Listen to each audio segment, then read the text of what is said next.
Hi everyone. According to Homer in the Iliad, at the city of Troy there were two springs, one hot and one cold. Now this fact is used by some people to argue that the traditional site of Troy at Hisarlik in Turkey cannot be the right place, because, according to some people, well, according to the consensus, there is no hot spring at Hisarlik. So, based on that, there are those who argue that a different location must be the true site of Troy. So, what are the facts? Well, let's take a look. So there's a lot of misinformation about this, a lot of conflicting claims about whether or not there really is a hot spring at Troy. Heinrich Schliemann was informed that at Hisarlik there was a hot spring, which is one of the reasons why he was motivated to go there to excavate the site. But at the end of the day, the point is, and I want to make this clear, today there is wide recognition among researchers that there is no thermal spring at the site of Hisarlik. So regardless of what Schliemann was informed, whether that's true or not, the point is, today it's recognized that there is no hot spring there. And actually, this was even recognized in ancient times.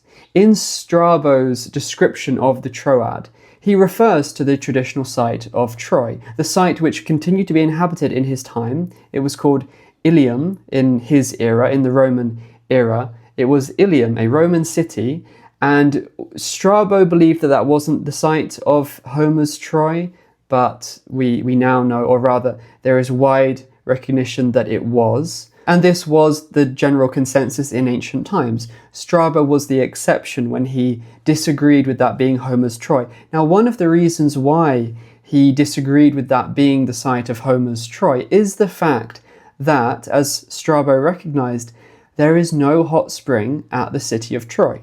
However, this isn't a completely insurmountable objection because, as again Strabo himself recognized, it's possible that there was a hot spring there, but then it just, over the course of time, it dried up.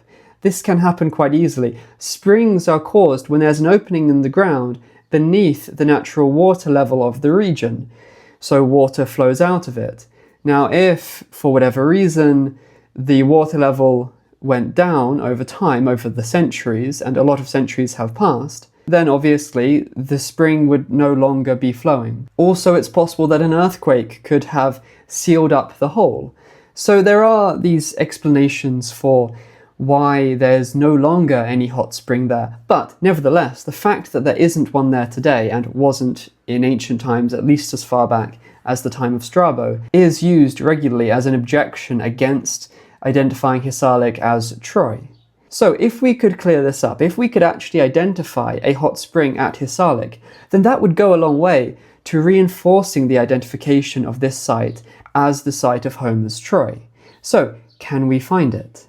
Well, I believe we can. So in 2021, there was a study which looked into this exact issue. It's called Hydrochemical Investigations to Locate Homer's Hot and Cold Springs of Troia. So the long and the short of it is that these researchers examined that whole area. They found that there were various locations where the source of the water was very hot, but at the outlet, where it's actually a spring on the surface, there were no thermal springs in the region of Troy. Absolutely none at all.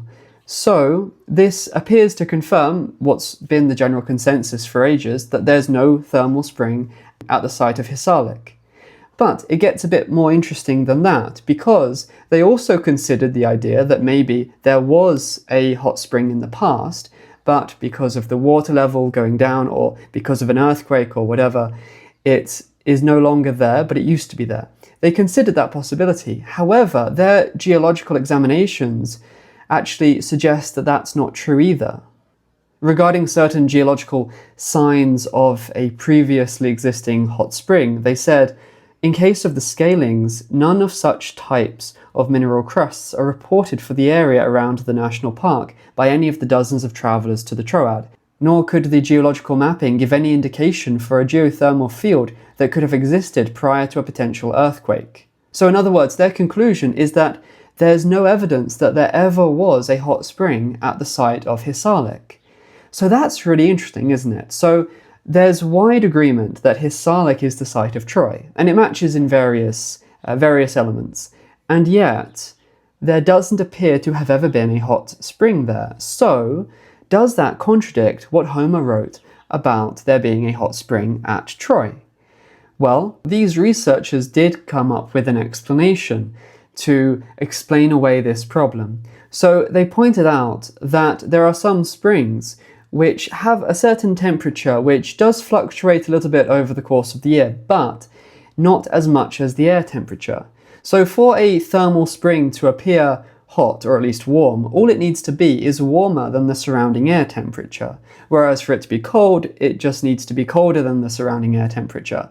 So their suggestion is that one of the springs that they identified had a temperature which was hotter than the surrounding air temperature in winter, but colder than the surrounding air temperature in summer. So their argument is that this one spring is the spring referred to by Homer, and that when Homer referred to a hot and a cold spring, he wasn't actually referring to two different springs. They say the following. They say, a very similar description of a set of springs can be found in Plato's Critias, where he describes a cold and a warm spring within the range of his castle flowing out of the same location. Though he writes about two springs, he explains that in fact he only means one spring with hot and cold water. Consequently, it may be assumed that Homer also describes such a system of springs which is relatively cold in summer and relatively warm in winter. So, that's their explanation. Homer wasn't actually talking about two springs, but just one spring, which was warm in the winter and cold in the summer. Now, regarding which specific spring it was, they identify three potential possibilities. First of all, there's the Duden spring, and then there are two springs at the spring cave. The spring cave that they're referring to here is the underground water tunnel system which goes underneath the site of Hisarlik. So there were two in that area and one elsewhere known as the Duden spring. So those are the three possible candidates, and they argue that one of them was actually the two springs that Homer referred to. However, in my opinion, this is a bit of a strange conclusion for a few reasons. For one, their argument that this is the same kind of thing that Plato described in Critias, I don't think checks out. I'm not sure. I've looked into it. I mean, they argue that in Plato's description, he presents there being these two springs, a hot and a cold spring, but actually Plato explains that he's referring to a spring coming from just one location.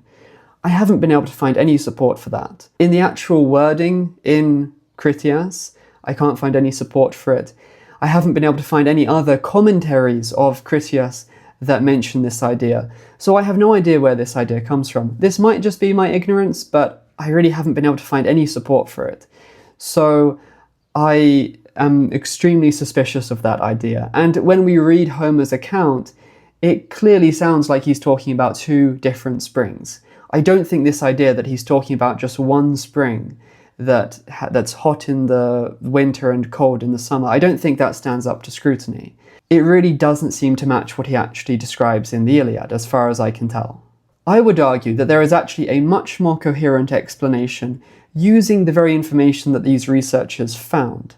So remember, I said they found three potential candidates for this spring. One of them was on its own, the Duden spring. However, the other two candidates were in the same region of Troy, the same vicinity of the site of Hisarlik. They were in the vicinity of the underground tunnels that I mentioned. So they refer to it as the spring cave.